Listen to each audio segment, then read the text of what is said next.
Muito boa noite. Pois, os parabéns para vocês pelo 20º aniversário e a minha gratidão porque exatamente há 20 anos, como presidente da Federação Espírita Portuguesa, eu pude estar na inauguração desta casa.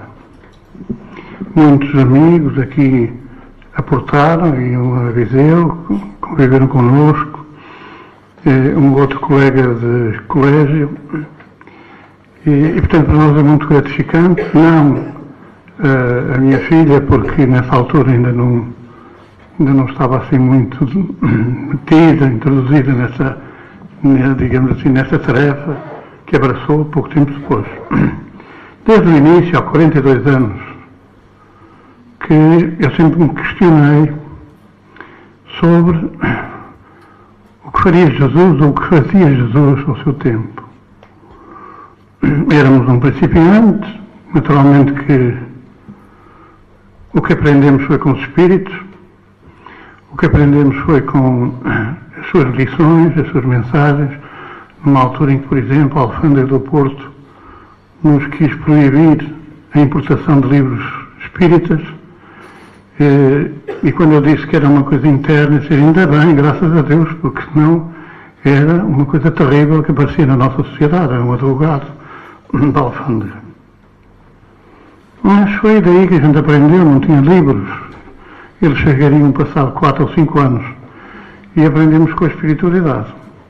E aprendemos exatamente uma parte daquilo que eu me perguntava o que fazia Jesus, que foi exatamente com a parte mediúnica, com a parte da cura espiritual, com a parte da libertação espiritual dos sofredores.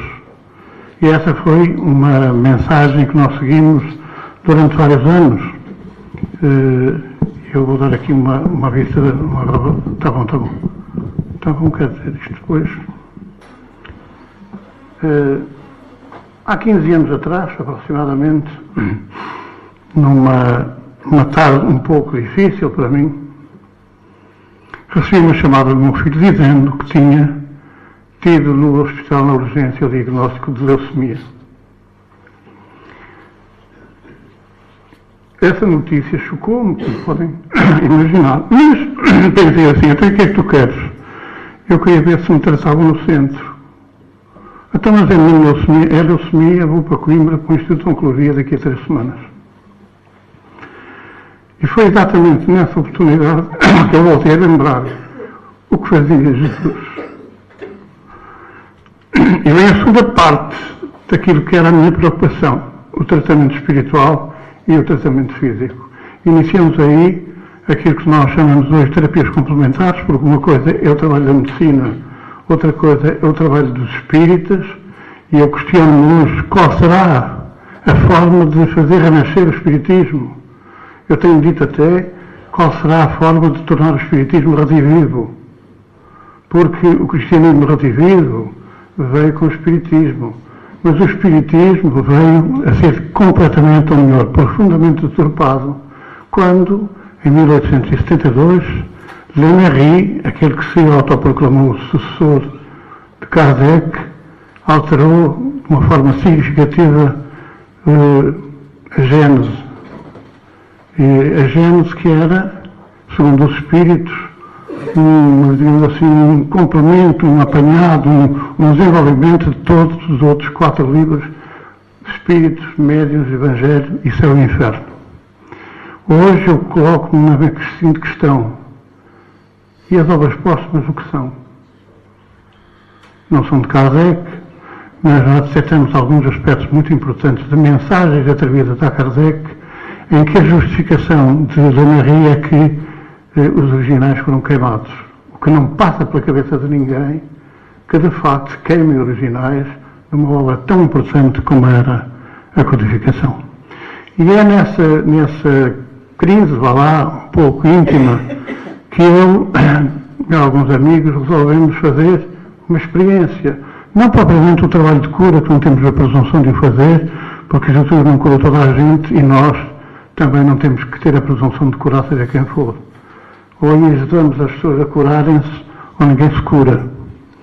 E nessa oportunidade, de facto, nós iniciamos um trabalho que será abalar medicina e espiritualidade, que será o trabalho complementar do trabalho mediúnico. Como sabem, nós temos 14, como sabem, podem não saber, mas nós temos 14 grupos mediúnicos, temos 200 trabalhadores, cerca de 70 médiuns, e para podermos socorrer espiritual e fisicamente tanta gente, é preciso muito trabalhador, é preciso muita dedicação, é preciso muita entrega. Então iniciamos aí um trabalho de ajuda física àquele caso, que no fundo eu nunca tive aquela sensação de ser uma doença incurável, ser uma coisa que, mas antes de uma chamada, porque algumas vezes a mãe, já espírita há 34 anos, dizia: chamem o vosso irmão enquanto é tempo. Dizia para os irmãos. E começamos a fazer esse tratamento durante 3 semanas. Segundas e quintas, salvo erro, segundas e quintas, fazíamos um tratamento ectoplásmico, uma projeção de energia. E pronto, ao fim de 3 semanas, num domingo, ele é internado em Coimbra, no Instituto de Oncologia. Na segunda-feira de manhã vai fazer os exames, aquela coisa toda, e à 1 da tarde telefone-me e diz: então, estou a caminho de casa. Porquê? Porque os médicos fizeram análise e disseram ou engano nas análises ou não sabem explicar o que é que se passou. Na oportunidade, as análises foram feitas pela mulher, que era enfermeira, que levou o sangue ao laboratório, que esteve à espera dos resultados, que voltou à urgência para os médicos, e então os médicos ficaram baralhados. O que é que tinha acontecido? Porque não trocaram as análises. E aquilo tudo desaparecer, como é que foi? Quando ele me telefona e diz que vai regressar porque não tem nada, diz assim: pronto, então até amanhã, era segunda-feira, dia de trabalho. E eu perguntei-lhe: até amanhã? E desliguei o telefone. Porque ele já estava safo, já estava liberto, e portanto, pronto, já não precisava de mais nada e ia embora para casa. Então ele apareceu muito surpreendido e tal: então mestre, tinhas trabalho, tinhas tratamento, tinhas que comparecer. E agora passou a infecção, o vírus está a dormir, e de repente, pronto, já está tudo bem, toca andar outra vez para a vida normal. Foi aí que nós realmente insistimos num trabalho que leva cerca de 15 anos de ectoplasmia. É claro que nós fomos seguindo determinadas orientações do mundo espiritual e viemos depois a ter a grata satisfação de encontrar o Sérgio Filipe de Oliveira, que durante anos esteve proibido de ir a Viseu, por razões várias e ligadas até à Associação Médica Espírita do Brasil, mas que, depois de ter sido um pouco banido lá da área da Associação Médica Espírita, não é?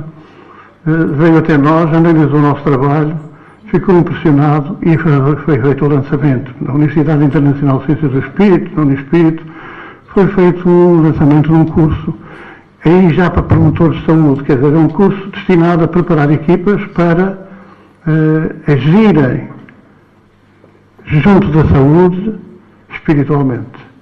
E começou a haver esse protocolo, que hoje está muito mais aprofundado, porque ele conseguiu em Portugal ter 150 alunos num curso que no Brasil nunca teve mais de 50.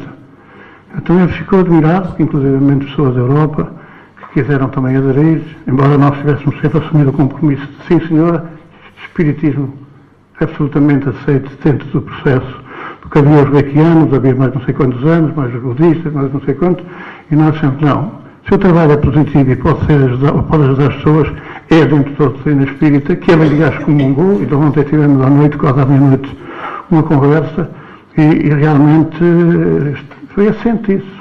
E começamos, de facto, a preparar. Nós hoje temos cerca de 25 a 30 trabalhadores nessa área, em equipas que participam de um trabalho independente, anónimo, não pessoal, e portanto são todos a trabalhar para todos.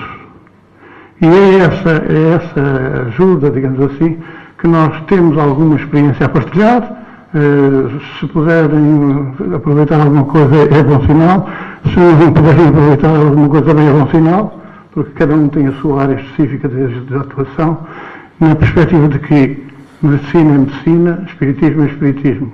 A Organização Mundial de Saúde considera que há saúde, medicina, saúde e espiritualidade.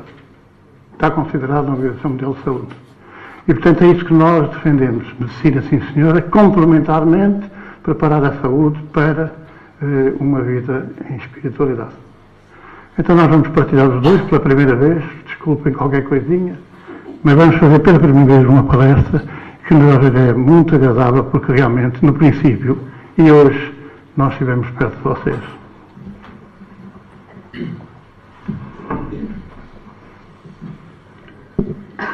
Boa noite a todos.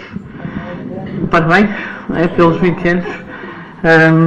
Eu já tenho um bocadinho mais de espiritismo, mas efetivamente só mesmo há 20 e poucos anos eu me dediquei um bocadinho ao trabalho, na realidade. Bom, nós hoje então trazemos o tema tarefa espiritual e saúde. Este trabalho está basicamente fundamentado não só no trabalho que nós fazemos, né, de ectoplasmia, mas no ensinamento de Jesus, quando Ele nos diz: vinde a mim vós que sofreis, porque o meu jugo é suave e o meu fardo é leve. E nós vamos transportar isto precisamente para as dores que nós sentimos, sejam elas morais, sejam elas físicas.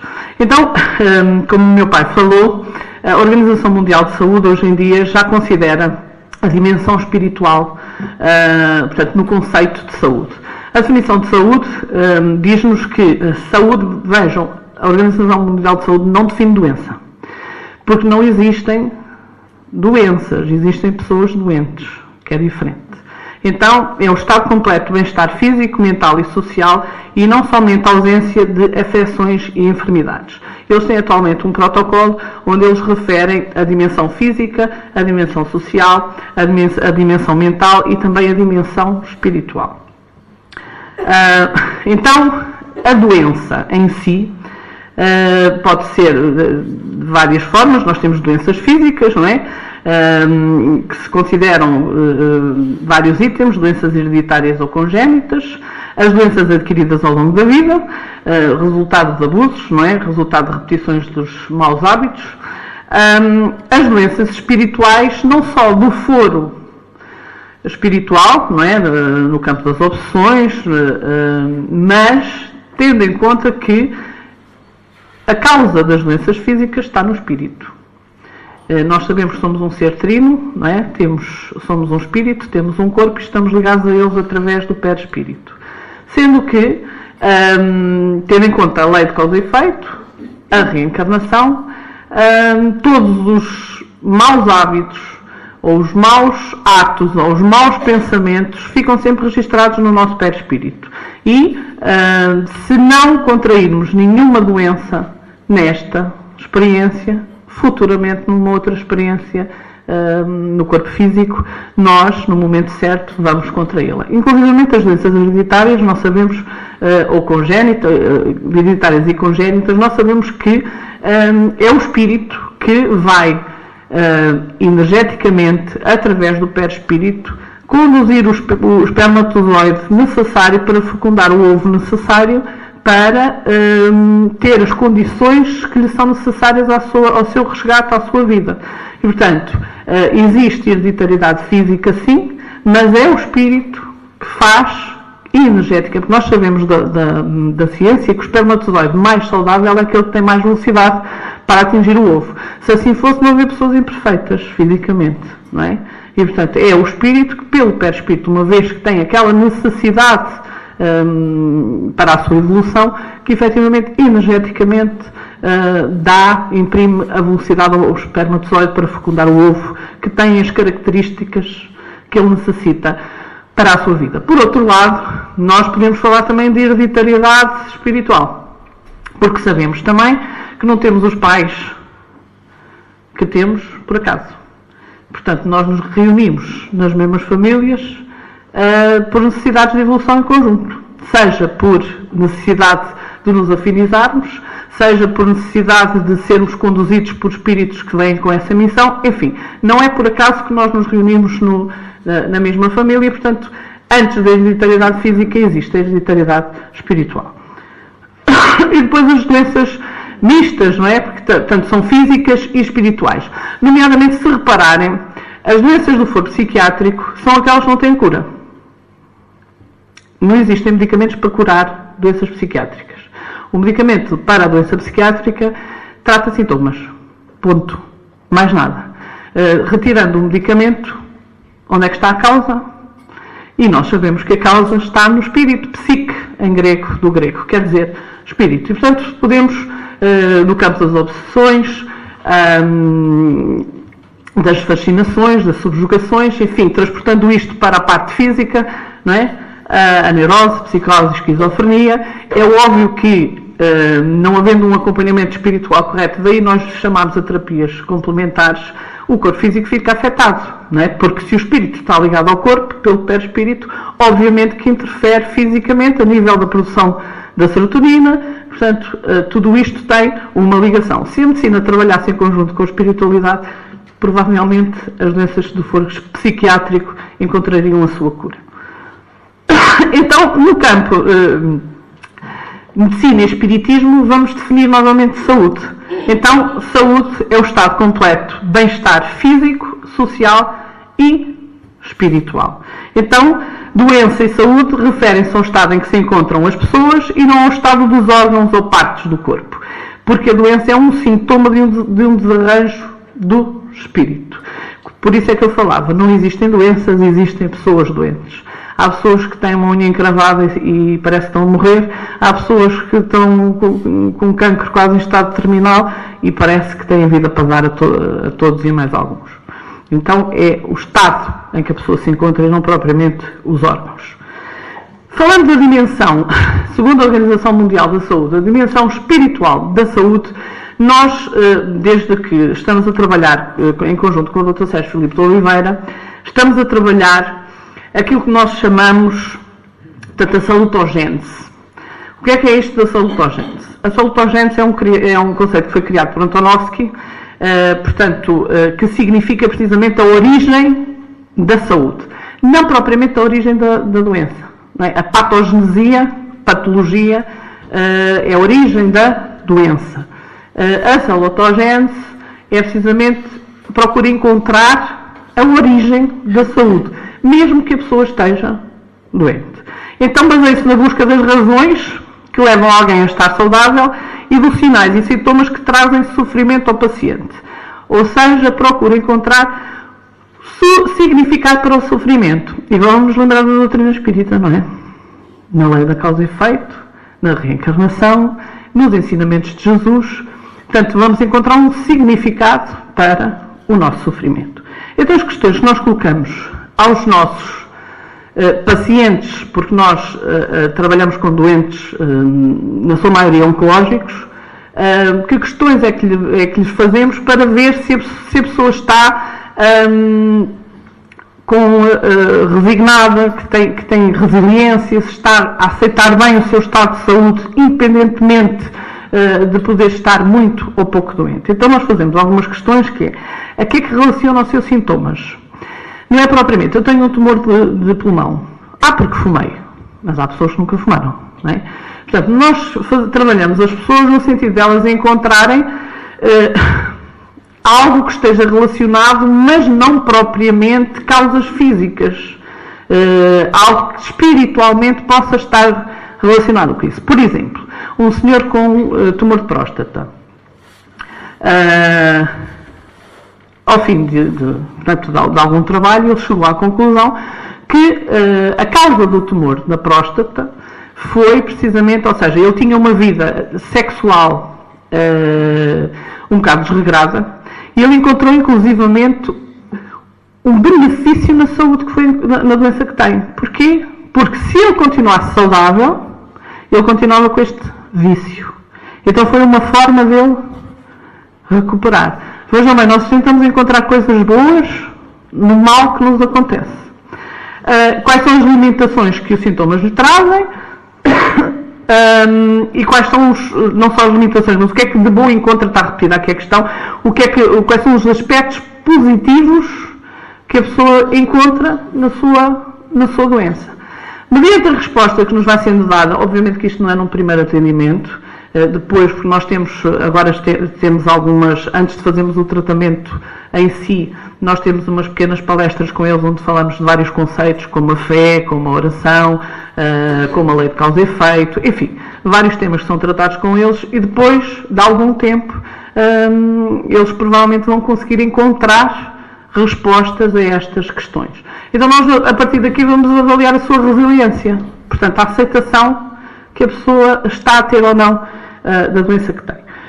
Então, resiliência, como falei, resiliência é a capacidade que o indivíduo tem de lidar com os problemas, adaptar-se às mudanças, superar obstáculos ou resistir à pressão de situações adversas. Vamos encontrar em Jesus vários ensinamentos. Um dos primeiros é precisamente bem-aventurados os aflitos, porque serão consolados. O entender o que é que Jesus quis dizer com isto, não é? Vai-nos trazer alguma capacidade de aceitação. Hoje eu estou a passar uma dificuldade, mas eu sei que amanhã vai passar. Não é? Portanto, é a consolação, o esclarecimento, a pessoa, pela fé raciocinada, consegue mais facilmente superar os seus obstáculos. E depois o coping, esta coisa da estratégia de coping, que significa a ação de lidar adequadamente com uma situação, superando as dificuldades ou limites que essa situação apresenta. Ou seja, a pessoa encontrar uma estratégia para conseguir ultrapassar determinada dificuldade. Falando de Jesus, não é? Bem-aventurados os misericordiosos, porque alcançarão misericórdia.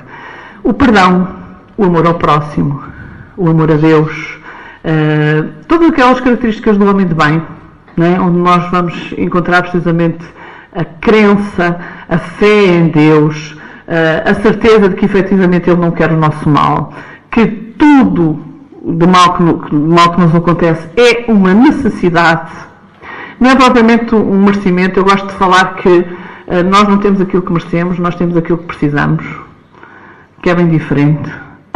Enfim, uma estratégia para nós conseguirmos ultrapassar determinados obstáculos. Eu vou passar aqui a palavra aqui.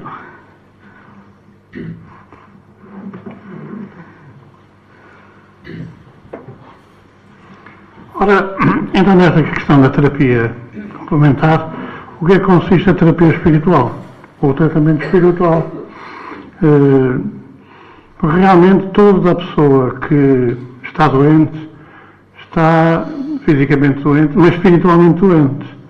E as entidades inferiores, inimigas do passado, perseguidoras, que têm dívidas ou melhor, com quem nós temos dívidas, porque há sempre aquela tendência de dizer que eles são os malandros, mas no meio dessa malandragem toda, os malandros somos nós e não são eles. Eles são as vítimas que foram levadas a essa situação pela nossa conduta, pelo nosso comportamento. Portanto, aquilo que normalmente se chama limpeza psíquica e que eu, do meu vocabulário, tenho procurado afastar, é aquilo que é limpeza espiritual, é a limpeza do campo magnético, é exatamente onde os espíritos inferiores agem fluidicamente para nos perseguir ou para, de alguma forma, tirarem vingança da nossa conduta. Então, é essa limpeza espiritual do campo, seguida da transfusão de energias, que são energias físicas, naturalmente, daqueles que agimos sobre eles, mas são energias caldeadas com as energias espirituais daqueles que nos acompanham. Porque é evidente, por exemplo, aqueles trabalhadores que persistentemente nos entregamos à tarefa, temos certamente os guias, as equipas de socorro, sejam na área da medicina, na área do médico, sejam na área da enfermagem. Aqueles que, ora vão, ora não vão, ora vão, ora não vão, ora falam, não sei o quê, não podem ter esses guias, não podem ter essa ajuda espiritual. E por isso, por exemplo, quando eu há pouco falava na preparação de agentes de promoção da saúde, são agentes que têm de ter a consciência e a responsabilidade que não podem ir quando querem ou ir quando lhes apetece. Ou são assíduos nessa tarefa, não é? Ou não têm proteção, não têm guia, não têm quem transfunda as energias espirituais através daquilo que é o nosso campo magnético, que é o nosso campo físico. Então, eu vejo muito mal nessa conversa. A nenhuma circunstância, e isto é vejo mal as setinhas, sabem? Porque precisava de uma lupa, nem tem óculos. Mas aquilo que é importante que nós dizemos é o seguinte: a medicina existe na Terra para cumprir uma tarefa. Se cumpre bem ou mal, isso agora, a medicina, os médicos, se cumpre bem ou mal, isso agora é outra conversa. Porque somos todos seres humanos, todos erramos, não é?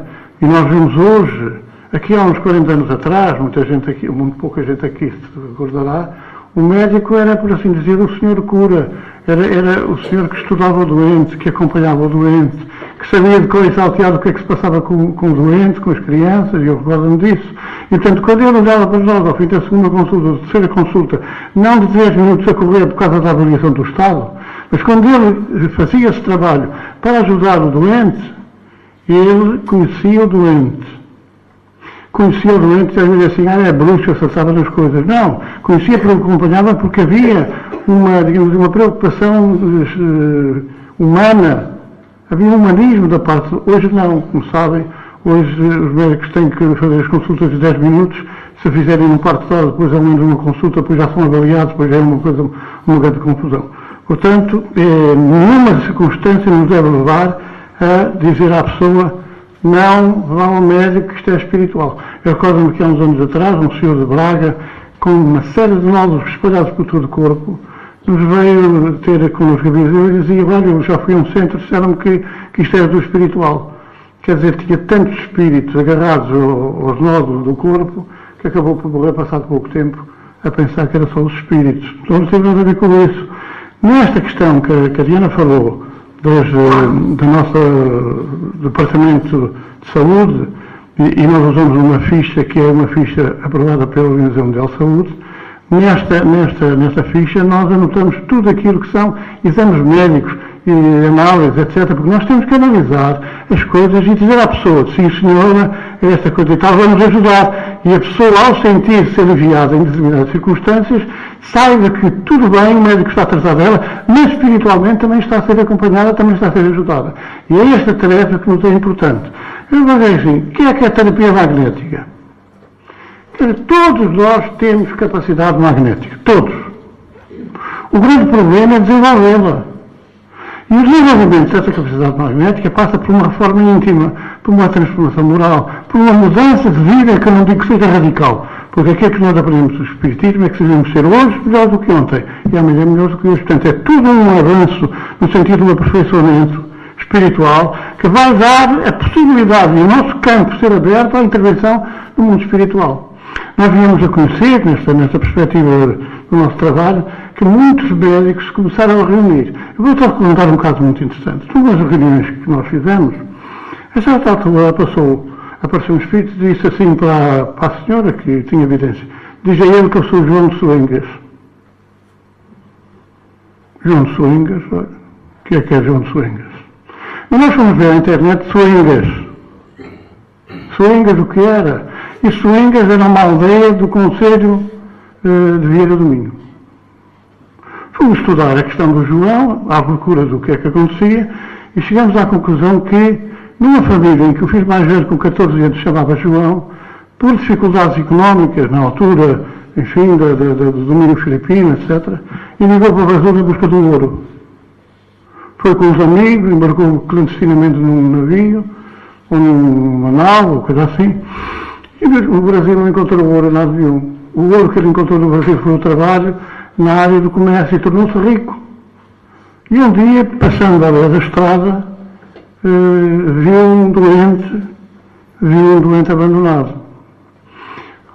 Pegou no doente, levou-o para casa, tratou, etc. No dia seguinte, quando olhava para o doente, tinha desaparecido. Uma noite ou duas depois, estudou com Francisco de Assis, que lhe sugeriu que, de facto, se dedicasse a ajudar os doentes. Ele foi apanhado por uma doença e, durante a crise da doença, prometeu que, se viesse a ser curado, que iria professar. Curou-se e professou com o nome de Fabiano de Cristo. É claro que Fabiano de Cristo, se aparecesse num trabalho assim, dizer: olha, diz lá que eu sou Fabiano de Cristo. Olha, este também tem a mania que é Fabiano de Cristo. Ou nós ao dizemos que era Fabiano de Cristo, olha, este também tem a mania agora de receber Fabiano de Cristo, quando o Fabiano de Cristo está no Brasil, espalhado por não sei quantas organizações, não sei quantos que e tal. Então ele apareceu com um nome desconhecido, que ninguém imaginava o que era. Ele especializou-se em enfermagem e tem sido um dos nossos colaboradores na área da enfermagem, porque, por exemplo, pouca gente sabe, Carlos Paião, o último disco que ele mudou, a última da hora para intervalo, Ele não sabia, leria pouco depois da morte, que o intervalo dele não era deixar as canções na terra para ser médico, mas era deixar a vida na terra para ser espiritualmente médico. E é neste momento da equipa de medicina e enfermagem que nos assiste o porta-voz da equipa, Carlos Peão, que nunca exerceu a medicina na terra, que aprendeu agora no mundo espiritual. Portanto, são todas essas questões que a gente precisa saber para perguntar o que é a terapia magnética nossa, o que é, em termos de terapia magnética, que a gente vai fazer. E isso tem a ver com uma energia magnética física. Física, porque depois tem a energia magnética espiritual, que pode ser perispiritual, das equipas que trabalham no mundo espiritual, mas que, caldeada com a nossa energia física, melhorada pelo nosso aperfeiçoamento, vai conduzir a digamos, um trabalho de saúde e espiritualidade, ou de medicina e espiritualidade. Não de médicos e espiritualidade. Exercício da medicina física e o exercício da medicina espiritual. Então é esta ideia que parte do princípio que nós precisamos saber quais são os centros de energia. Nós habituamos a dizer o chakra para aqui, chakra para ali, chakra para aqui, chakra para lá. Chakra é uma palavra sânscrita, não é uma palavra portuguesa. Mas são centros de energia, centros de força, por onde entra a energia, por onde sai. Por onde entra e por onde sai. E é esta questão que nós temos que conhecer, chamemos o que quisermos. Por exemplo, eu ouvi há tempos dizer assim, o principal centro de forças do corpo é o esplênico, é o baço, é um absurdo. Porque nunca Jesus pôs a mão no baço de ninguém. E Jesus sempre pôs a mão no coronário de toda a gente. Porque o coronário é quem comanda tudo o resto. Segundo o estudo científico de Sr. Filipe de Oliveira, é a pineal. É a pineal que eu em criança, a minha mãe dizia assim, não peixes na moleirinha da tua irmã. A moleirinha é exatamente, fica exatamente localizada por cima daquilo que é o órgão central de todo o processo, que é a glândula pineal. E, portanto, os trabalhadores desta área precisam saber que a glândula pineal comanda tudo, comanda o sistema imunológico, começa o aparelho linfático, o digestivo, o circulatório e comanda naturalmente aquilo que são os órgãos filtrais do organismo, o baço, que é o esplénico, e o fígado e o pâncreas. E também uma área fundamental que a medicina não considerou muito até que há uns anos atrás, que é o externo, onde se fabricam as células na medula, e o timo, que é uma glândula universal bernada, que era só para as crianças até a adolescência, mas que hoje se sabe que é o órgão que, quando qualquer tipo de infecção do organismo acontece, essa glândula produz imediatamente uma fabricação acima do normal de linfólidos, que são as células, os colonões, não é? São as células que vão comer os vírus das infecções, ou vão atacar as viroses. Portanto, é esta estrutura que a gente precisa saber.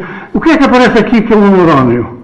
É a estrutura mental, físico-mental do ser humano que nós precisamos de conhecer nós próprios, terá este mundo muda-se e o mundo muda-se, ou também aquilo que nós podemos utilizar para exteriorizar as ideias, para exteriorizar a ajuda, para exteriorizar a magnetização física ou espiritual.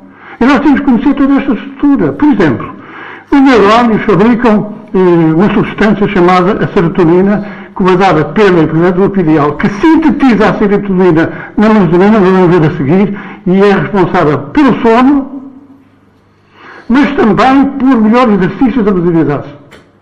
Porque quando a falta de luz provoca nas pessoas uma preparação para um desdobramento, isso conhecido desdobramento para dormir, ou conhecido como desdobramento para que os espíritos se comuniquem usando os aparelhos que estão ligeiramente libertos pelo nosso espírito. Ora, é esta importância que nós precisamos de anotar naquilo que é, digamos assim, naquilo que é realmente a estrutura físico-mental. Eu gostaria só de dizer o seguinte. Aqui, glândula pineal, aquela coisa cor de rosinha, a testa está lá à frente.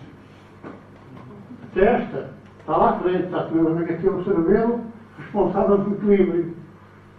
As pessoas que começam a não ter equilíbrio é mau funcionamento do cerebelo.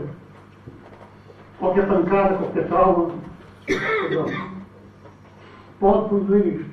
E vemos ali à frente aquilo que é pituitário, ou a glândula pituitária, que é hipófise.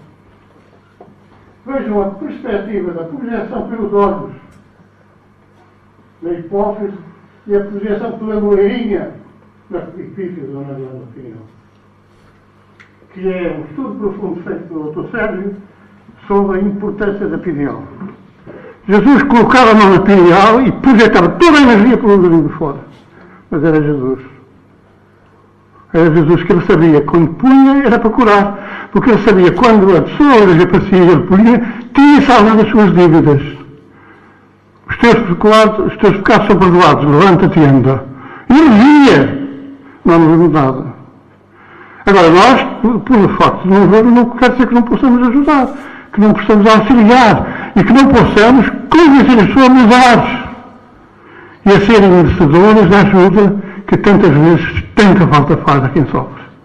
Então é importante esta estrutura ao nível, digamos assim, do cérebro.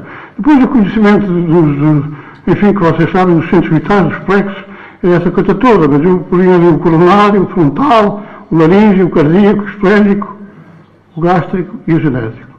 Duas questões muito importantes. A medula óssea e o baço, ligado ao fígado. Quando o baço pode ser extraído, por qualquer razão ele morre. O papel do baço é desempenhado pelo fígado. A medula óssea, seja no externo, seja nos nossos longos, dos braços e das pernas, longos, estes dedos, coitaditos, o que fabricam são os ossinhos pequeninos.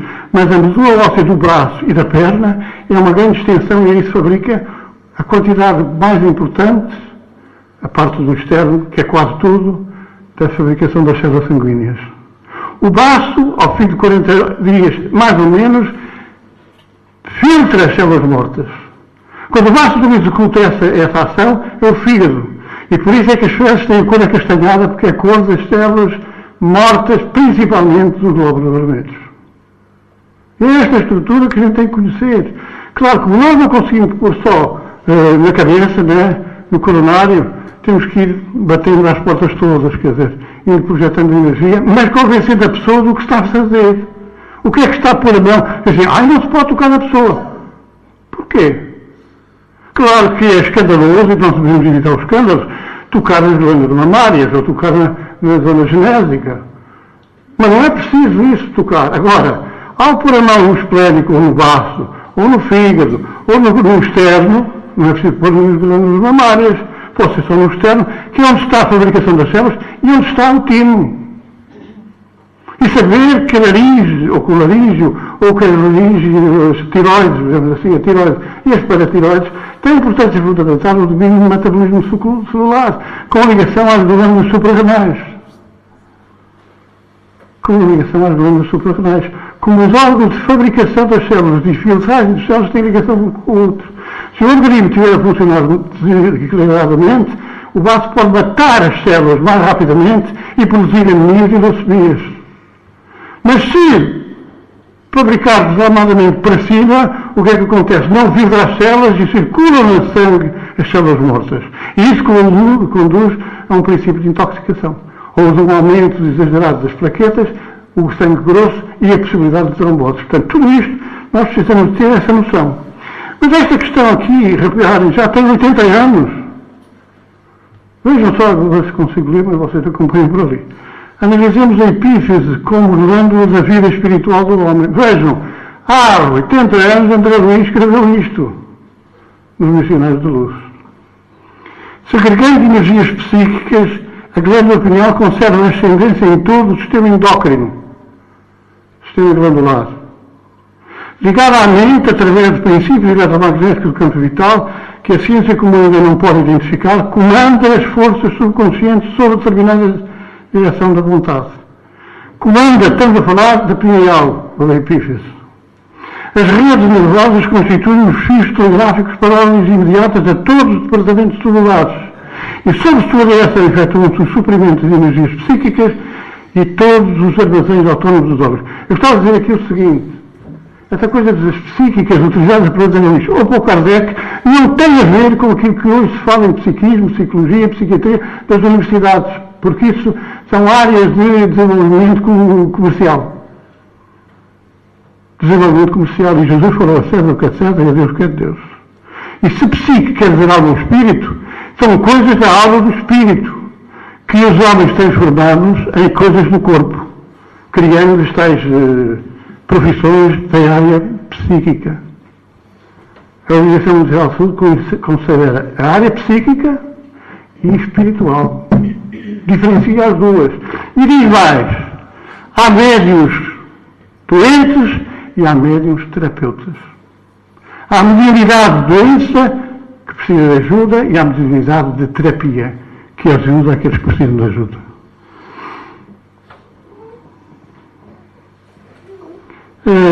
O passo espiritual é mediúnico, vamos passar à frente, quer dizer, sistema medular, pineal, tiroide, paratiroide, suprarrenais, baço e fígado, e medula, que já falamos, para nos ter primeiro nestas duas imagens muito curiosas. Eu falei na serotonina, na noradrenalina, e depois da sintetização para a melatonina. Reparem ali que temos ali aquelas serotoninas, que são as coisinhas das bolinhas azuis, e temos aquelas hormoninhas que são as noradrenalinas. A pessoa tem adrenalina, né?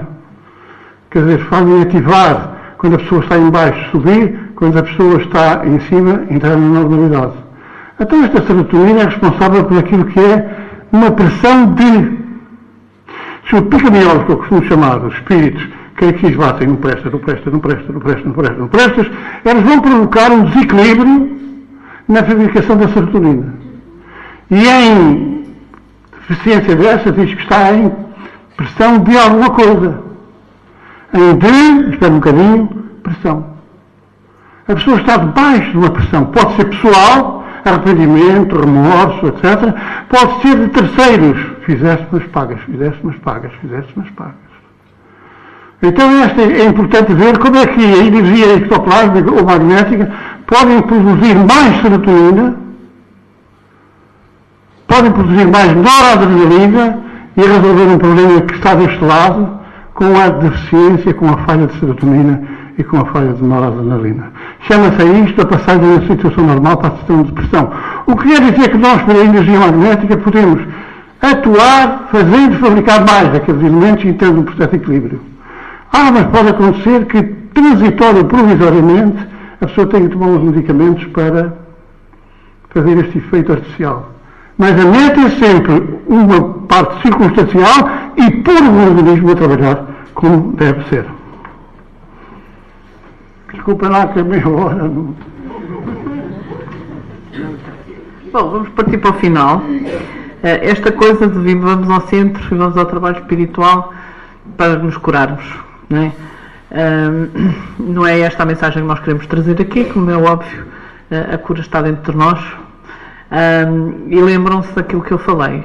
Vinde a mim, vós que choreis, porque o meu jugo é suave e o meu fardo é leve. Então o peso da dor com Jesus alivia ou não? Porquê? E é isso que nós vamos explicar. Então, o que é o conceito de dor? Vamos falar na dor física, não é? Mas também pode ser uma dor moral.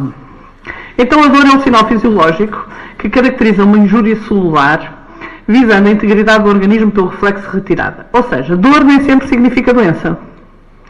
Dor, por exemplo, se eu não sentir dor quando estiver com a mão num bico, não é? No lume, se eu não sentir dor eu não vou retirar a mão, vou-me queimar. Portanto, a dor é um sinal de proteção também, para nos protegermos. Não acontece apenas nos casos de doenças. Portanto, é um alarme. Como é que isto é processado?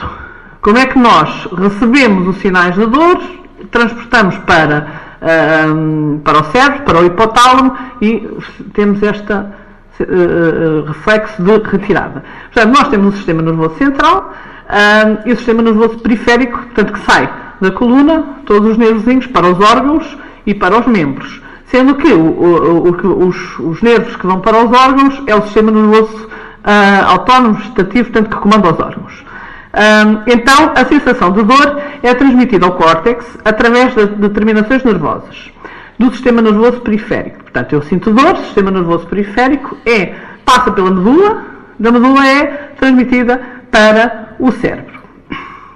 A informação proveniente dos nervos aferentes é transmitida para a medula, ou subsequentemente influencia a atividade reflexa ou é transmitida adiante através das vias específicas para os centros cerebrais.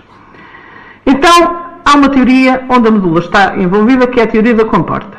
O que é que quer isto dizer? A medula espinal, é na medula que existe a possibilidade de modulação da transmissão das informações nociceptivas.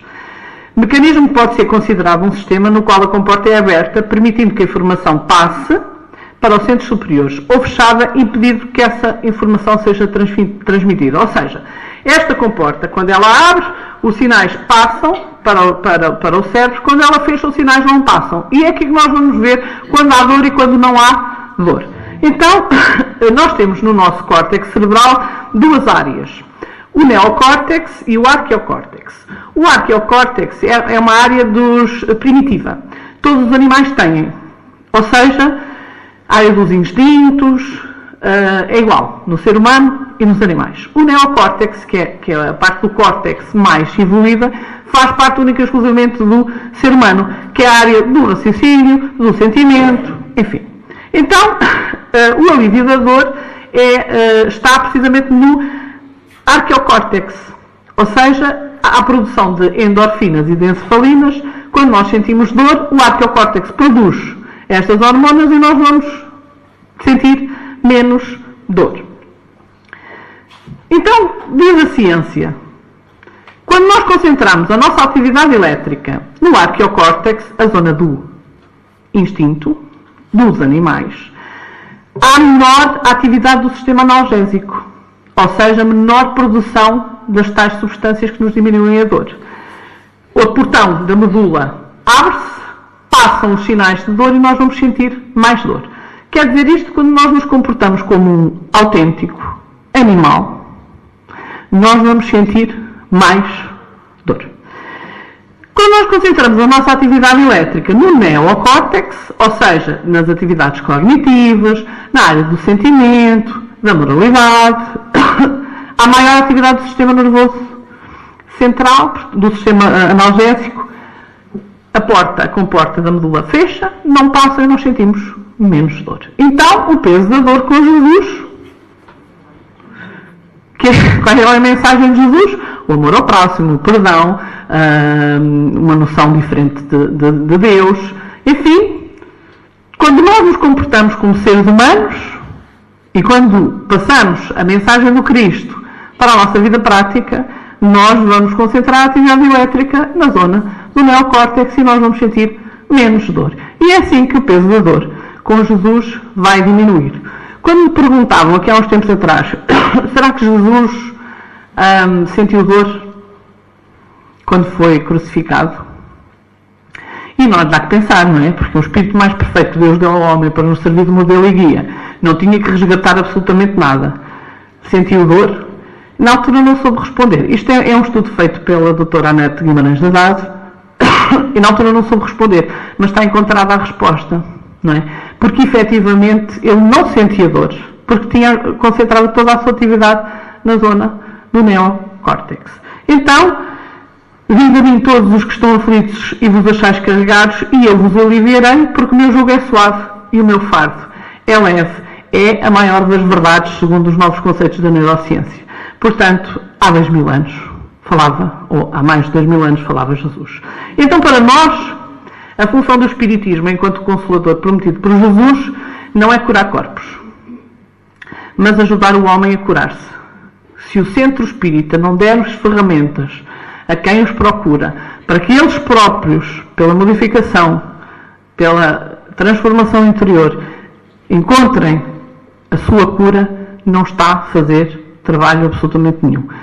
Aliás, a função do Espiritismo é precisamente a melhoria do ser humano. Que Jesus nos abençoe a todos. Eu peço desculpa pela demora, mas estamos prontos para responder se quiserem fazer algumas questões. Quem primeiro? Primeiro o pai. Pode ficar sentado? Pode ficar sentado. Não quer sentar? Ficas aí diante. Antes de começar as perguntas, Arnaldo, vou recuar um pouco no tempo.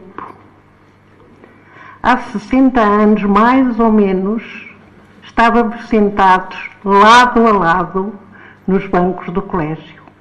Mais ou menos 60, não? Há mais ou menos 30 e tal anos, eu estava em Viseu a pedir ajuda. Há mais ou menos, está-me a chamar velho, há mais ou menos 35 anos, eu estava em Viseu a pedir ajuda, recordas? Hoje, 20 anos depois de estares aqui na inauguração da nossa casa, aqui nos encontramos. E hoje, sobretudo, somos duas pessoas demonstrando resiliência. E é essa mensagem também que eu quero passar. Então, ia iniciar as perguntas daí, eu chamar Arnaldo, tratar por tu, também tinha que dar uma explicação. Senta, Arnaldo. Senta, não quer sentar? Há quantos anos és espírita? 42. Há 42. Como e onde conheceste a doutrina espírita? A complicação é mais uma hora para falar, vou falar só em 2 minutos. Bom, eu conhecia a doutrina espírita por causa desta criança que está ali. Ou melhor, não foi bem, eu nem sabia o que aquilo era, não é? Porque ela tinha ano e meio, caía para os chão, levantava-se, chorava, caía outra vez, levantava-se, chorava, caía outra vez. E não fazia a mínima ideia do que aquilo era. Às vezes até dizer assim, era uma palmada que tu não choras mais outra vez. Mas ano e meio ela caía, e isso fiquei assim, quase várias. Eu já tinha sido, ela era TAP em 73, 74, 74, 75, não é? Eu já tinha sido alertado em 70, quando na guerra passei por episódios muito complicados, que eu não quis atribuir à proteção espiritual, mas que só podia ter sido, não é? Porque a meio de uma daquelas viagens, colunas terríveis, quando eu dei um grito e mandei parar a coluna, e 5 centímetros à frente da roda estava a mina anticarro. Na viatura onde eu ia, porque eu ia sempre na primeira viatura, na caixa cortada. E naquela altura, quer dizer, como é que eu dei aquele grito? Como é que o condutor, coitado, sem travões, foi arranhando as mudanças até parar. E a 5 centímetros da roda estava uma mina anticarro. E 3 metros à frente, o eixo das rodas, a GMC tinha 2 rodas atrás, uma à frente. A roda de trás, a segunda, era exterior, as outras 2 alinhavam. E a 3 metros à frente estava outra mina no mesmo sítio da roda da frente, a 5 centímetros. Tinha sido a medida. Portanto, foi nesta desencadear primeiro, também numa notícia que na altura a minha mulher me deu, que era de que tinha falado com o meu pai, e eu disse assim, está maluca a mulher. Porque o meu pai tinha morrido há 2 anos, como é que eu tinha falado com o meu pai? Tu não percebia nada daquilo. Mas aquilo que o meu pai lhe disse correspondia textualmente àquilo que se tinha passado 15 dias antes da morte, numa conversa de fim de vida, à porta fechada, em que ele me fez determinados pedidos que eu nunca mais pude esquecer, embora nem todos tenham podido cumprir exatamente, e que ela reproduziu. Portanto, só podia ter sido ele a vir contar a história, que ninguém a conhecia. Nem os meus pais, nem ela. Portanto, foi esse desencadear, depois ligado daquilo que lhe passava com ela, que me fez entrar para a Porta Grande, porque quando ela com 1 ano e meio, uma força terrível, caía nos braços da mãe, depois se levantava sozinha a dar 2 chapadas da mãe, não era possível uma criança com aquela idade fazer um golpe de rins daqueles e vir produzir aquele efeito. Foi uma chamada para mim, quando eu entrei acabou, não teve mais nada, até acabar o curso de medicina, que andou também afastado, desculpa o termo, 3 anos, até que um dia me disse, posso ir trabalhar no centro? Eu achei estranho porque ela tinha deixado de fumar. Mas, posso ir trabalhar no centro? Porquê? Que santo é que caiu do altar? É que é a 3ª vez que eu vou no 115, na altura, para o hospital, para a urgência, e não encontrou nada. Era a mediunidade que ela tinha mais ou menos esquecido, depois acordou. Porquê? Porque permaneceste ligado ao espiritismo. Eu acho que fui o moço de recado do Kardec. Há uns que dizem que foram logo os adjuntos, os porta-vozes e tal, mas eu acho que fui. Porque para mim a doutrina espírita não era nada normal. Eu, durante anos da guerra, eu passava até às 2, 3 da manhã na parada do quartel, do mato, né? Sentado num jipe da Segunda Guerra Mundial, com os meus soldados, os meus guerreiros, alguns alfetes, à minha volta. Ouvi falar da morte, ouvi falar da vida do mundo espiritual. Eu não sabia nada de espiritismo, nem tão pouco eu sabia sequer o que é que isso era. Pensava que o espiritismo era umas mulheres que ficavam com o pescoço grosso, caíam para o chão, arrotavam, faziam o que aconteciam. E, portanto, quer dizer, eu falava da morte, falava da vida, ninguém ia para a vala dormir, que normalmente quando eu não estava dormiam toda a noite na vala, ninguém ia para a vala dormir, às 2 ou 3 da manhã, dizia assim, tu para a cama. Íamos todos para a cama e não havia nada. Sendo que quando eu saía havia guerra. Isso deve-me despertar para outra coisa, quer dizer, a proteção existe de facto, a proteção existe de facto. E portanto eu não podia deixar de me ter aquela convicção fortíssima. Nada me podia impedir, nem mesmo a guerra. Nem mesmo a tropa, porque eu 42 anos que fui militar profissional. Mas isso não podia impedir-me que aquilo que eu não tinha que dedicar à tropa, eu sou enviou com 38 anos, nada me podia impedir que eu seguisse aquilo que era uma fé muito vincada e muito profunda em Jesus, na sua doutrina, no seu Evangelho, e naturalmente como é o cristianismo redivivo no Espiritismo. Pode-nos contar algo sobre a tua visita a Chico Xavier? Eu quando fui visitar, eu não fui visitar como repórter, não é, do Jornal Espírita, pedi para ser recebido pelo Chico para tirar uma fotografia, não era para mais nada. E quando uma amiga, Marlene Nobre, me disse assim, você entra, põe-se lá num cantinho, não diga nada que eles chamam.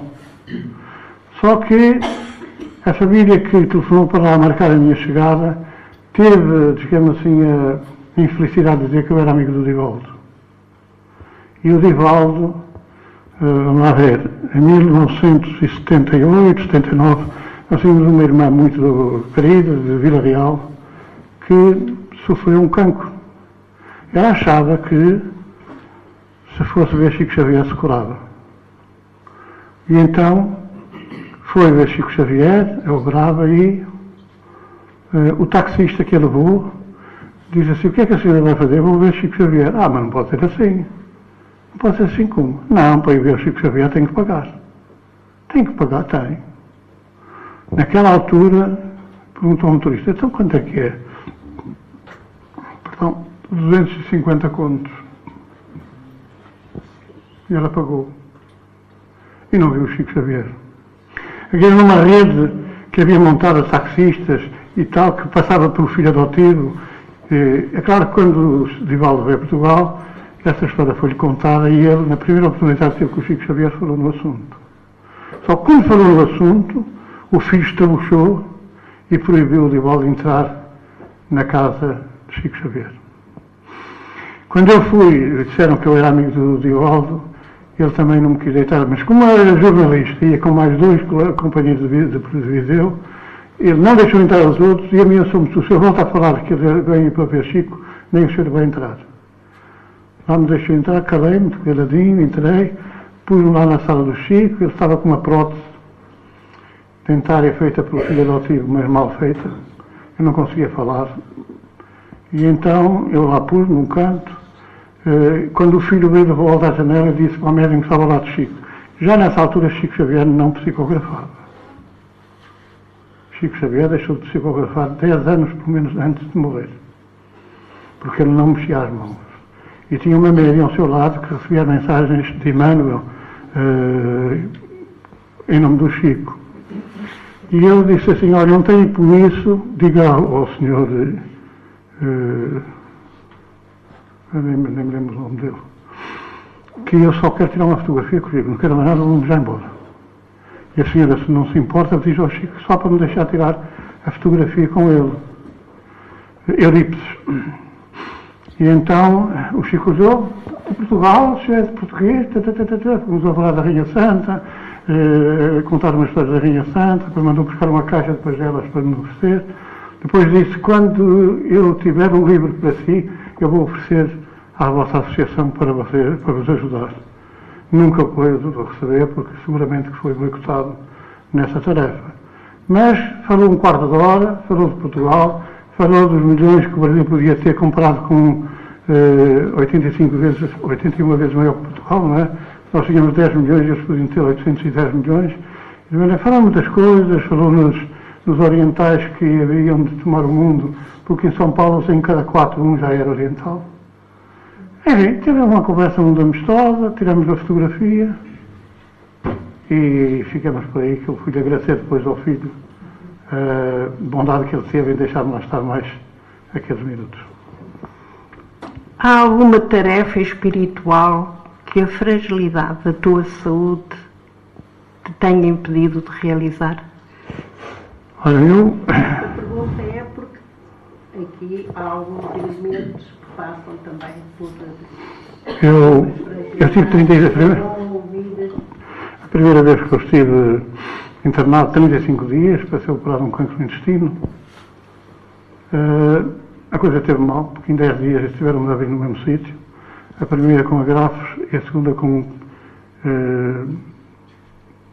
cabos de camelo, não é? Fio grosso, no mesmo sítio, exatamente.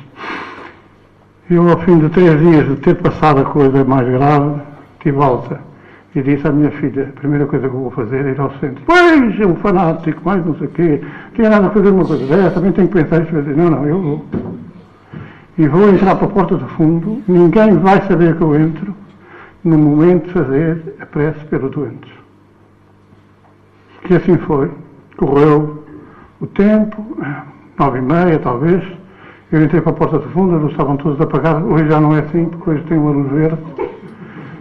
Eu entrei para a porta do fundo, aproximou-se do parlatório, uma coisa um bocadinho maior que esta, e comecei a fazer a prece. Recordo-me que as pessoas estavam no estúdio da TV a fazer a transmissão, olharam os pastores assim, o homem incorporou no médium. Eu fiz a prece, encerrei a prece, quando acendeu a luz, a assistência estava toda de pé a bater palmas. Porque eu pensei assim, eu não posso dar a imagem de quem não pode. Se eu tiver 38 fés, há quem tem 40. E, portanto, há sempre qualquer coisa que a gente pode ajudar os outros naquilo que os outros não têm de maneira nenhuma. Então eu achei que eu tinha que dar um testemunho de que nós não podemos morrer doentes. Vamos todos partir, isso é escusar. Mas nós temos que ter na altura dizer assim, não, se eu posso, você também pode. Se eu posso, todos podemos. Cada um, de acordo com a sua preparação. Então eu aprendi isso, porque já é a 5ª operação que eu sou sujeito nessa área, e aprendi sempre. Não posso dar parte fraco e tenho que dar testemunho.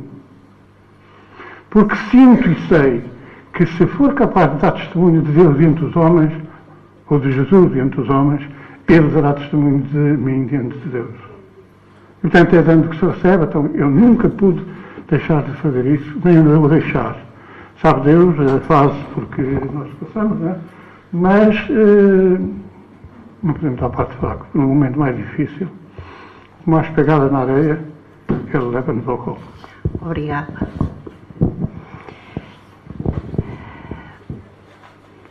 Já é para ele ou ainda é para ti? Não, ainda é para ti. Os teus desencarnados mais queridos têm aparecido para te confortar nestes momentos mais difíceis? É curioso que há 3 meses atrás já estava assim numa fase complicada, porque a sequência normal de tudo isto é quimio ou radioterapia. E, portanto, são momentos de muita dificuldade. Eu só não queixo de coisa nenhuma, mas emagreci 20 quilos, que é uma boa dieta, mas que eu não quero dar a ninguém, nos últimos 2 meses. E recordo-me quando ser assim chega, Agora vamos tratar de ti. A minha mulher apareceu e disse-me assim: não te esqueças que prometemos no altar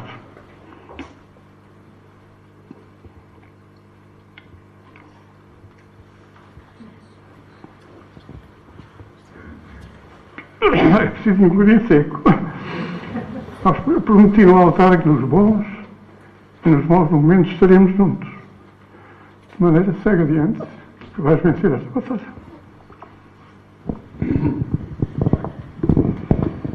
Que sugestão darias aos trabalhadores espíritas mais experientes? Testemunho de Jesus diante dos homens.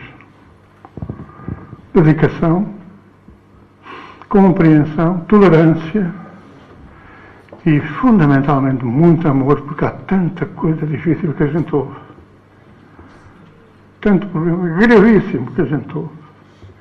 E é preciso nós sermos agentes do Consolador. Sou espírita, mas não consolo ninguém. Não dou uma palavra a ninguém de ânimo. Não dou nenhuma palavra de esperança. Não mostro certezas. Às vezes me perguntam assim, mas acha que eu vou ficar bom? Não, eu não acho, eu tenho a certeza que vai. Tenho a certeza que eu tenho, mas não adianta nada.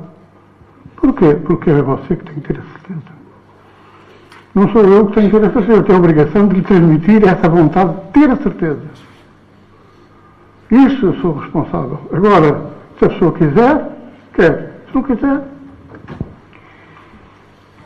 Uma vez que nos acompanhas há 20 anos, pedimos uma palavra final. A palavra já devem ter visto que nunca há a palavra final. Há sempre uma palavra continuada. Mas eu digo o seguinte: nós temos que reformular o Espiritismo. Ou melhor, nós temos que o tornar redivivo. Se virem o céu e o inferno, há uma série de evocações no dia do funeral. Campa aberta. E evocados os espíritos que desencarnaram daqueles corpos, que vêm contar exatamente o que é a passagem. Nós temos que dar este testemunho. Há uns que não podem dar, não. Durante meses, anos, séculos. Mas que preparemos toda a gente para poder estar liberta o mais rapidamente possível depois do decesso físico. E, portanto, os trabalhadores espíritas temos de ter consciência que temos um trabalho de consolo fundamental. E esse trabalho de consolo fundamental passa pela nossa reforma íntima, pela nossa transformação moral, pela nossa imagem de Jesus no nosso coração. Como diz a prece da Caritas, um espelho onde se reflita a vossa santa imagem.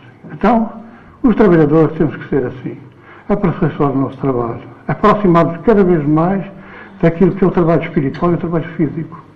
Porque o espiritismo vai triunfar, ou triunfará só aí. Quando nós nos mostrarmos perante a ciência, perante o mundo, que o nosso trabalho de amor tem resultados efetivos em todos os campos, no campo espiritual e no campo material.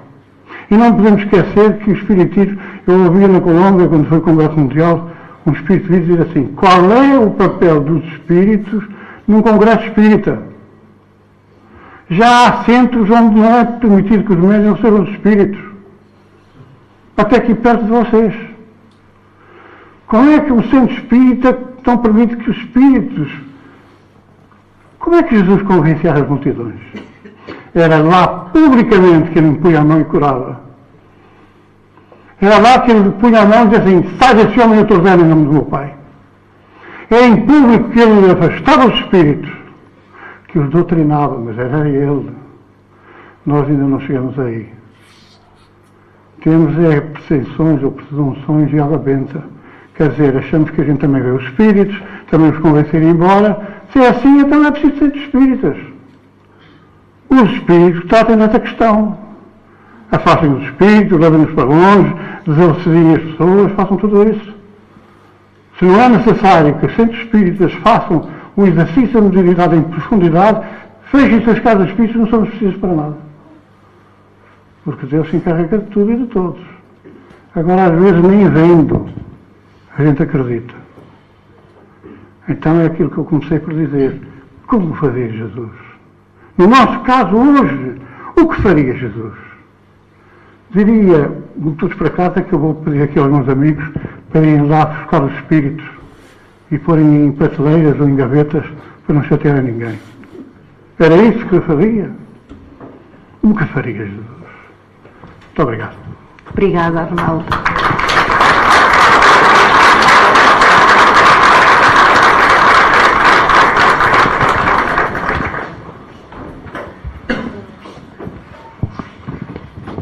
Não conheço a Diana há 60 anos, mas há 30, há 30 seguramente, quando ainda eras muito jovem, tu e os meus filhos que acompanhavam ainda a Viseu, onde aportei naquela casa, pela dor, e onde aprendi tantas coisas e continuamos aqui a aprender. Vou-te fazer umas perguntinhas, mais ou menos como ao teu pai, mais simplesinhas para ti. Há quantos anos és espírita? Há poucos. Há 42. Tenho um bocadinho mais, mas há 42 anos. Como e onde? Ela com 4 anos, quando íamos para operar aquela vista, ela... Lembro-me dessa história.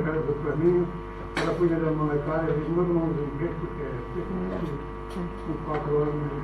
Lembro-me de contar isso muitas vezes, quando fazia as suas palestras. Como e onde conheceste a doutrina espírita? Pois, eu recordo-me sempre nós sempre fizemos o Evangelho no Lar. A grande parte daquilo que eu sei de Espiritismo hoje, eu aprendi no Evangelho no Lar, porque nós não fazíamos Evangelho no Lar de meia hora, nós fazíamos Evangelho no Lar, às vezes durava, o meu pai tinha que nos parar para irmos para a cama, porque eu principalmente, depois, nós tínhamos a leitura, depois o meu pai fazia perguntas, e a seguir nós fazíamos perguntas. E eu passava a vida a fazer perguntas, portanto, aquilo que eu sei de Espiritismo hoje, grande parte devo precisamente às reuniões de Evangelho no Lar, tinha eu 5 anitos. E porquê que permaneceste ligada ao Espiritismo? Porque para mim é uma certeza. Eu não me sei ver de outra maneira. Sinto a presença dos espíritos, sempre convivi com a doutrina e fundamentalmente é uma certeza, não tenho qualquer tipo de dúvida e por isso faz-me sentido. Esta agora é difícil. Não. Quem é o teu pai na intimidade? Em reunião familiar? Por exemplo, em reunião familiar. Bom, eu há bocadinho disse que a gente não se reúne na mesma família por acaso, não é? E portanto todos temos as nossas desavenças, ninguém é perfeito, mas sempre tenta ser coerente com aquilo que nos ensina, fundamentalmente pelo exemplo, fundamentalmente nisso. És a filha mais próxima do teu pai no tocante às tarefas espíritas. Verdade? Sim. De todos os meus irmãos, todos nós fomos criados na doutrina espírita, de todos os meus irmãos, aquela que se mantém no trabalho mais ativo sou eu, se calhar, provavelmente pela mediunidade que tenho e muitas das vezes por alguns tropeções que fui dando, mas sim.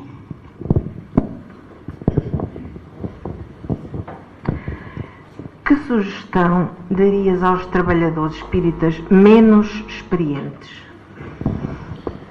Primeiro, menos experientes que procurassem estudar mais a doutrina, mas com o objetivo, eu acho que quando nós temos, quando Jesus disse, conhecereis a verdade e ela vos libertará, não é? Só conhecendo, só sabendo, é que nós vamos encontrar um sentido para nos modificarmos interiormente. Portanto, que procurem estudar mais, mas que se dediquem mais no trabalho ao próximo, que não, ser espírita não é acreditar, Isso é diferente. Eu lembro-me que, não sei se conhecem um livro chamado Ressurreição e Vida, do Leon Tolstói, a psicografia de Ivão do Amaral Pereira. Fala lá numa história de Zaqueu. E Zaqueu, no plano espiritual, contou a vários espíritos que estavam a aprender com ele, que iriam reencarnar e que precisavam de saber a experiência de Zaqueu com Jesus. Contou a experiência que teve com Jesus no momento do encontro, mas depois disso.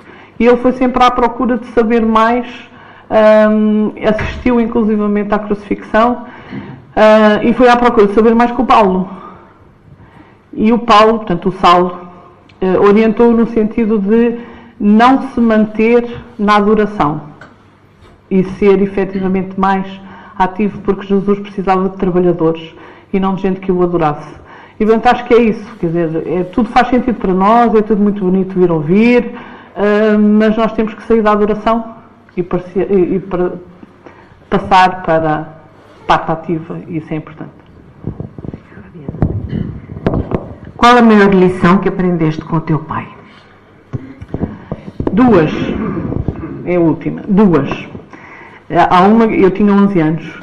Quer dizer, nós sempre fomos no Evangelho no lar e portanto, a nossa educação sempre foi no sentido do amor, no sentido da mensagem de Jesus.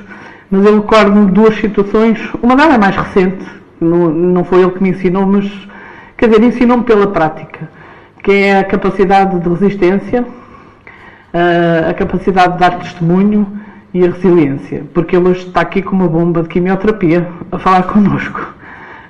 Pronto, esse é um dos grandes ensinamentos que me vem dado ao longo da vida. Mas portanto, a minha mãe desencarnou, eu tinha 11 anos. Portanto, no momento em que ela desencarnou numa clínica em Coimbra, o meu pai não estava connosco, nós estávamos com a minha avó paterna, quando nós fomos para o velório, com a avó paterna, assim, com a avó Manela, nós estávamos em casa da tia Teresa. E quando nós chegámos ao velório, o meu pai estava com alguém no quarto, provavelmente a preparar-se para nos receber, e quando nós os quatro entramos dentro do quarto onde ele estava, ele virou-se para nós e disse-me: nunca se esqueçam daquilo que nós vos ensinamos, ninguém morre. Obrigada, Diana, pelas tuas palavras, e já agora pedíamos que fizesses a nossa prece final.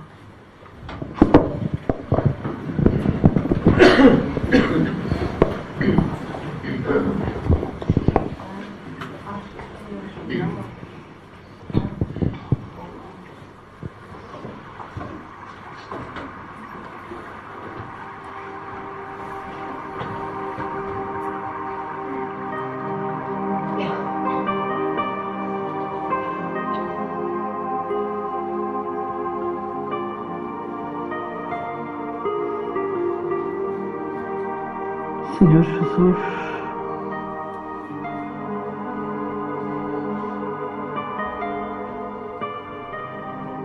Mestre, nosso guia, queremos expressar a nossa profunda gratidão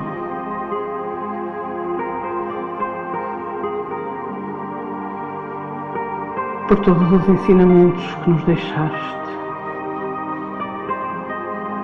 por todas as orientações que nos vais dando pelos teus mensageiros,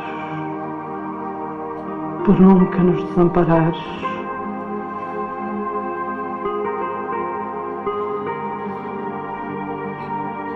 Pedimos-te, Mestre,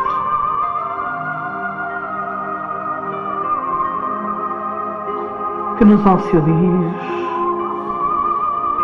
no sentido de encontrarmos a força suficiente para não desistirmos dos nossos propósitos.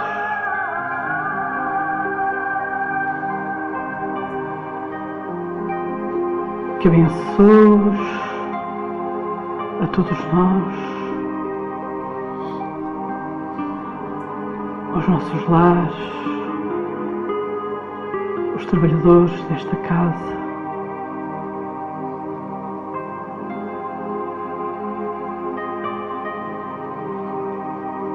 Que possamos, Senhor, ser verdadeiros instrumentos do Teu consolo,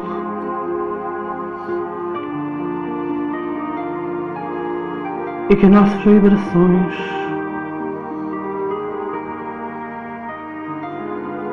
possam ser levadas a todos aqueles que não Te conhecem. Que nós sejamos capazes de olhar ao nosso irmão, ao nosso próximo, de entender as suas debilidades, de compreender e de tolerar todos aqueles que caminham connosco, porque também somos imperfeitos. Que nós consigamos ter a capacidade de ouvir o outro, para entendermos os seus desabafos e as suas dificuldades. Que possamos, Senhor, levar a Tua palavra de consolo e de esperança.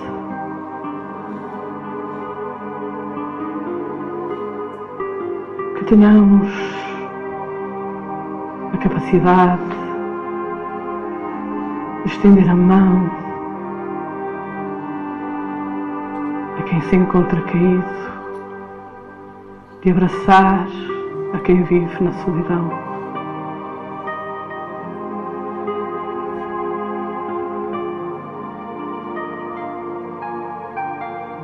Que possamos, Senhor, tornar-nos a cada dia verdadeiros homens e mulheres de bem, para podermos caminhar na Tua direção e sermos verdadeiros testemunhos de Ti junto dos homens. Derrama sobre nós todas as Tuas vibrações de amor, para que possamos sair daqui com mais força, com mais esperança de um futuro melhor, e que possamos levar connosco toda esta paz que aqui vimos buscar, para junto dos nossos familiares que não nos acompanham, dos nossos colegas de trabalho, dos nossos amigos, para que possam ver em nós a Tua imagem. Que assim seja.